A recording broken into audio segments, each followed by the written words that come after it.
I'm only saying this once.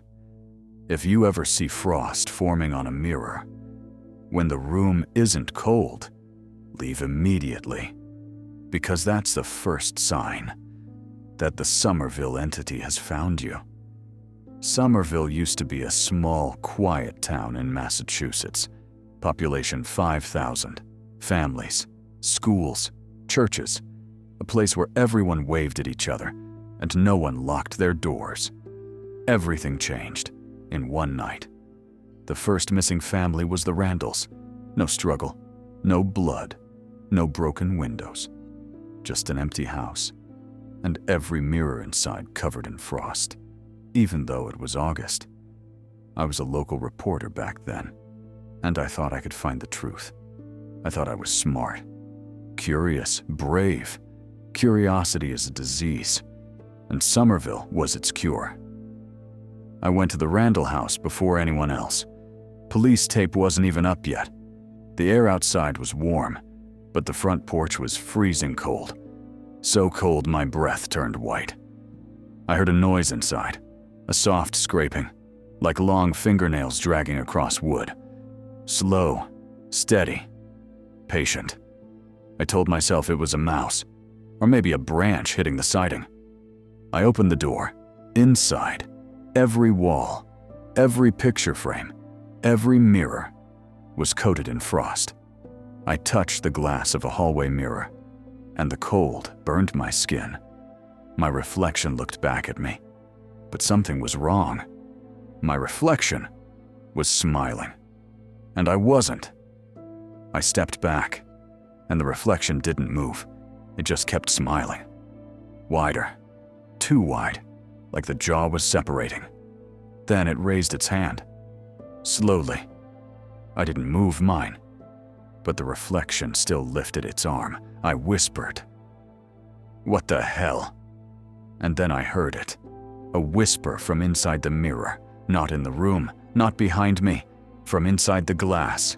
It said, "I see you now." The hallway behind me stretched suddenly, longer than before. The house began to shift, as if it was rearranging itself around me. Doors moved, walls bent, the staircase doubled in length. It felt like I was walking inside a living thing. And then, I heard breathing, not human breathing. Deep, slow, cold. It came from the direction of the children's room. I followed it, because I'm an idiot, and because part of me thought someone could still be alive.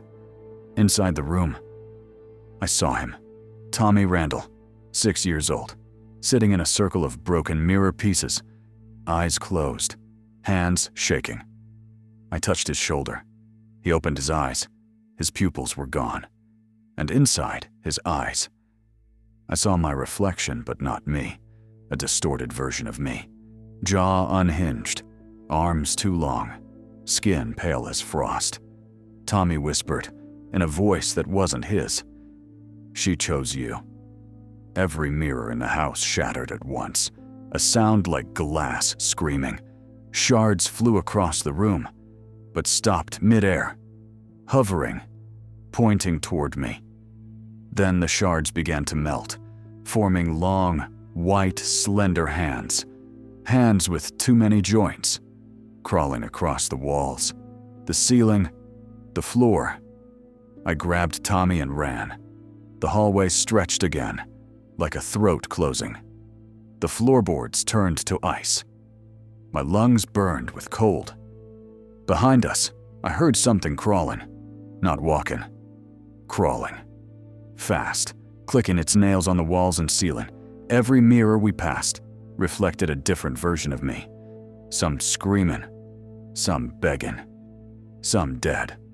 I reached the front door, but the moment I opened it, she was there. The entity. Tall, thin, unnaturally long limbs, skin like cracked porcelain. No face, just a smooth reflective surface, like a mirror bent into the shape of a head.